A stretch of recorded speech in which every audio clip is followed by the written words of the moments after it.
أهلا بيكم يا ملكاتي في حلقة جديدة من ركن كليو.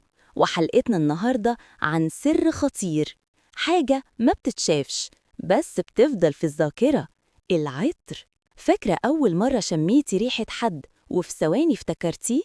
أهو ده العطر، بيوصل في الذاكرة قبل ما يسلم. العطر مش بس ريحة حلوة، ده رسالة من غير ولا كلمة، بيقول: أنا جريئة، أنا هادية، أنا لغز، أنا ملكة. أكبر غلطة إنك تختاري العطر علشان هو ترند، مش علشان شبهك. في ريحة تناسب الروقان، وفي ريحة تناسب القوة، وفي ريحة تناسب المزاج العالي. مش كل عطر ينفع لكل وقت، ولا كل وقت ينفع له نفس العطر. زي بالظبط شخصيتك ليها أكتر من وجه. والأذكى بقى إن حبيبك يعدي من جنبك، يمشي، بس ريحتك تفضل معششة في دماغه. افتكري دايماً، العطر الصح بيخلي حضورك يسبقك بخطوتين. وابقى ادعيلي بعد ما تقضي ليلة جميلة مع حبيبك.